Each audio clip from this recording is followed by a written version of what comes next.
اچھا فلسطین کے بارے میں ایک بات خوب اچھی طرح سمجھ لیں. دیکھو ہمارے فلسطینی بھائیوں پہ جو ظلم ہو رہا ہے اس میں تو دو رائے نہیں ہے, ساری دنیا دیکھ رہی ہے, ویڈیوز دیکھ رہی ہے, اور الحمدللہ مسلمانوں کے دل فلسطینیوں کے ساتھ دھڑک رہے ہیں. صرف مسلمان نہیں, بہت سے غیر مسلم بھی ان کے, یورپ بھی ان کی اس مسئلے پہ فلسطینیوں کے ساتھ ہے, یورپ کے بہت سے کنٹریز. تو یہ مسئلہ کوئی ایسا نہیں ہے کہ جس میں صرف مسلمان ہی یہ سمجھتے ہوں کہ فلسطینیوں کے ساتھ ظلم ہو رہا ہے. چند کنٹریز کی دہشت گردی ہے جو ساری دنیا جانتی ہے. اب دیکھو اس میں مسئلہ پتہ ہے کیا ہوتا ہے, مسئلہ یہ ہوتا ہے کہ ایسے موقع پہ لوگ ہمارے جذبات سے غلط فائدہ اٹھا لیتے ہیں. ابھی میں دیکھ رہا ہوں بہت سے لوگ چندے کی اپیلیں کر رہے ہیں, پتہ نہیں ہے بھائی یہ چندہ وہاں پہنچائیں گے کہ نہیں پہنچائیں گے, کون لوگ ہیں یہ لوگ. جوش میں آ جاتے ہیں کہ یار فلسطینی بھائیوں کا ہم سے خون دیکھا نہیں جا رہا, ان کے یہ حالات ہم سے بہت, یہ تو ہر مسلمان کا دل دھڑکتا ہے بھائی, اور کسی بھی مظلوم کو دیکھ کر انسان کو ترس آتا ہے, اس کے اوپر دل چاہتا ہے مدد کرنے کا. تو اس میں کیا ہوتا ہے کہ جب آپ کے ایسے جذبات پیدا ہوں گے تو اس جذبات کو 2 نمبر لوگ کیش کراتے ہیں. تو جب تک کوئی اوتھینٹک ادارہ نہ ہو, آپ کو 100% یقین نہ ہو کہ یہ رقم ہماری فلسطینیوں کی مدد ہی کے لیے پہنچے گی, اس وقت تک آپ کسی کے ساتھ تعاون کی کوشش نہ کریں. جب روہنگیان میں میانمار میں یہ سلسلہ شروع ہوا تھا, وہاں ظلم ہونا شروع ہوا, تو کچھ فراڈی لوگوں نے بھی ان کے نام پہ چندے کرنا شروع کر دیے تھے.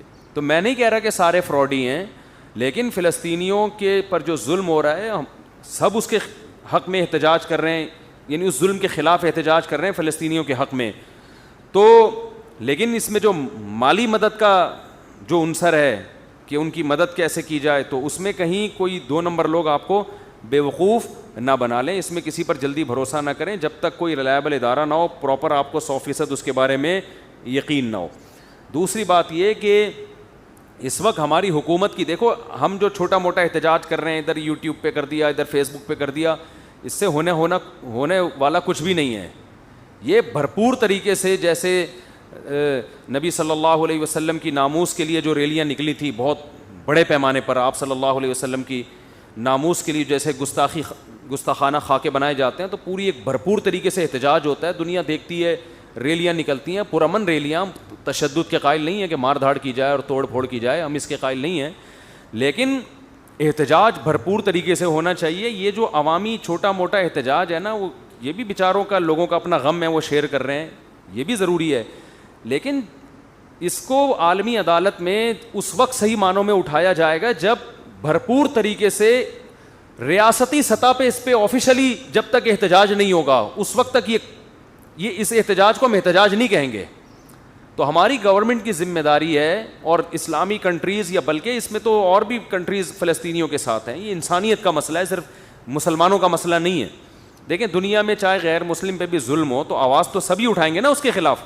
یہ تو نہیں کوئی کہیں گے کہ یہ چونکہ غیر مسلم ہے لہذا اس پہ ظلم ہونے دو, یہ تو کوئی بھی دنیا میں اس کا قائل نہیں ہے. تو ان سے ہمارے 2 رشتے ہیں, ایک اسلام کا رشتہ ہے اور دوسرا انسانیت کا رشتہ ہے. تو ہمارا ڈبل حق ہے, لیکن بہرحال انسانیت کے ناطے پوری دنیا کی یہ ذمہ داری ہے.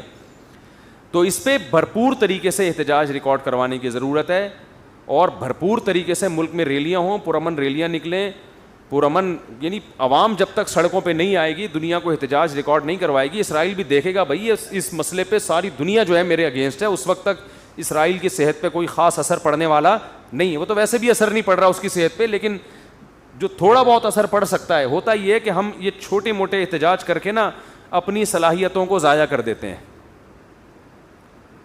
جو دیکھو آپ کی گاڑی میں پیٹرول ہے نا, آپ نے پشاور جانے کے لیے اس کی ٹینکی فل کی ہوئی ہے کہ چلو ایک دفعہ سکھر میں خالی ہو جائے گی, آگے فل کر دوں گا. آپ نے یہیں گاڑی اسٹارٹ چھوڑ دی تو وہ تو ٹینکی یہیں پہ کیا ہو جائے گی, خالی. وہ آپ کو لانگ روٹ پہ سفر کرانے کے قابل نہیں رہے گی. آپ یہیں سینڈا موڑ سے گھوم کر آ گئے, یہاں سے گھوم کے آ گئے. تو یہ کیا ہو رہا ہے کہ جو چھوٹے موٹے احتجاج ہو رہے ہیں اس سے لوگوں کا اسٹیمنا آہستہ آہستہ ختم ہو رہا ہے. کب تک کریں گے احتجاج بھائی؟ تو ایک ہونا چاہیے خاندانی طریقے سے, اور خاندانی احتجاج اس وقت تک نہیں ہو سکتا جب تک ریاستی سطح پہ بھرپور طریقے سے احتجاج نہ ہو, گورنمنٹ کی ذمہ داری میں ہو, حکومت اعلان کرے بھائی سب لوگ سڑکوں پہ نکل آؤ. تو اس لیے حکومت کو مجبور کرنا چاہیے احتجاج ہمیں کرنا. دیکھیں جب تک کسی کا ایک ہدف نہیں ہوتا نا اس وقت تک آپ کا کوئی بھی مطالبہ مانا نہیں جائے گا. ایک چیز کو فوکس کریں سب مل کے کہ یہ ہونا ہے, تو پھر تو ہو جائے گا. ایک آدمی کہہ رہا ہے یہ ہونا چاہیے, دوسرا کہہ رہا ہے یہ ہونا چاہیے, تیسرا کہہ رہا ہے یہ ہونا چاہیے, اس کا مطلب کچھ بھی نہیں ہونا چاہیے پھر. تو ہم یہ سمجھتے ہیں کہ مؤثر احتجاج اس وقت تک نہیں ہو سکتا جب تک اسلامک کنٹریز میں پبلک بہت بڑی تعداد میں سڑکوں پہ نہیں نکلے. اور ہم کہتے ہیں کہ یہ پرامن ریلی ہوگی, اس میں مار دھاڑ توڑ پھوڑ نہیں ہوگا, لیکن ہو تو نا, پبلک تو آئے نا سڑکوں کے اوپر. ہماری اور آپ کی دعوت پر کتنے لوگ نکل آئیں گے؟ اور دوسری بات یہ کہ یہ تو سیاسی لوگوں کا کام ہے پبلک کو روڈوں پہ لانا. یہ مذہبی لوگ جو جن کا سیاست سے تعلق نہیں ہے, نہ ان کو یہ طریقہ آتا ہے پبلک کو روڈ پہ لانے کا, نہ ان کی دعوت پہ لوگ آئیں گے. تو اس سیاسی لوگوں کی ایسے موقع پہ ذمہ داری ہے کہ آپ کی ایک ایک کال پہ لاکھوں لوگ سڑکوں پہ نکل آتے ہیں, تو آپ کی ذمہ داری ہے, آپ اس پہ, یہ ہمارے ملک کا کیا ہے, ایک مذہب کا اور ایک انسانیت کا ایک مشترکہ مسئلہ ہے. تو اور دنیا کو اگر ہم ایسے ہی بے لگام چھوڑ دیں گے تو یہ ظلم تو بڑھتا رہے گا پھر. تو ایسے موقع پہ ہماری ذمہ داری بنتی ہے کہ احتجاج ہم کریں. لیکن میں نے جو ابھی یہ بیان ریکارڈ کروایا, اس کا بنیادی مقصد یہ تھا, میں دیکھ رہا ہوں کہ لوگ جناب وہ چندہ وندہ شروع کر دیا, تو یہ ایسا نہ ہو کہ آپ کا پیسے جو کوئی فراڈیوں کے ہاتھ میں چلے جائیں. تو کچھ لوگ یہ بھی کہہ رہے ہیں ہم آپ کو آؤ فلسطین لے چلتے ہیں, تو پتہ نہیں بھائی کہاں لے جائے فلسطین کے نام پہ. وہی قصہ نہ ہو جائے جو وہی والا نا, قطر والا ہوا تھا. ایک ٹریول ایجنٹ کو کسی نے پیسے دیے اور گھما پھرا کے اس کو کہا کہ میں تمہیں قطر لے کے جا رہا ہوں, عمان مسقط لے کے جا رہا ہوں. سمندر میں جا کے کیا پتہ چلتا ہے مسقط کدھر ہے اور انڈا موڑ کدھر ہے. تو اسے گھما کے گوادر پہ اتار دیا, پیسے کھا گیا. اس سے بولا کہ تھوڑا سا بس آگے جاؤ, مسقط ہی مسقط ہے. تو وہ بیچارہ ریگستان میں گھوم رہا تھا, اسے ایک بندہ ملا, پوچھنے لگا کہ یار ذرا بتانا مسقط کدھر ہے. کہہ رہے پتہ نہیں, میں تو خود قطر میں گھوم رہا ہوں. اس کو کسی نے ٹوپی کرا کے کہاں پہنچا دیا تھا. تو ایسا نہ ہو بھائی آپ کو کوئی کسی بھی عنوان سے بیوقوف نہ بنا لے, آپ کے جذبات سے نہ کھیلے. دیکھو جو پیسے کمانے والے لوگ ہوتے ہیں وہ موقع تلاش کر رہے ہوتے ہیں کہ کسی بھی طرح سے کوئی موقع ملے نوٹ چھاپنے کا. ان کا کوئی دین ایمان نہیں ہوتا, یہ کسی مظلوم کے خون کا, اس کی چیخوں کا خیال نہیں کرتے. یتیموں کے نام پہ پیسے کھانا, بیواؤں کے نام پہ پیسے کھانا ان کے لیے کوئی مسئلہ نہیں ہوتا. تو آپ اپنے پیسے کو اگر زیادہ ہیں خامخواہ میں, تو مجھے لا کے دے دو یار, ہدیہ دے دو مجھے لا کے دے دو فری میں, مجھے ضرورت نہیں ہے. لیکن اگر پھینکنا ہی ہے تو مجھے دے دو, میں تو کھاؤں گا, پیوں گا, بریانی کھاؤں گا مسالے والی, ٹھیک ہے نا, انڈے والا برگر کھاؤں گا, مجھے یہ زنگر زیادہ پسند نہیں ہے, انڈے والا زیادہ پسند ہے. پیسے بھی بچیں گے آپ کے, جو بچ جائیں گے واپس کر دوں گا. ٹھیک ہے. لوگ کہہ رہے ہوتے ہیں نا پھر تیرے پاس فالتو پیسے ہیں تو مجھے دے دے.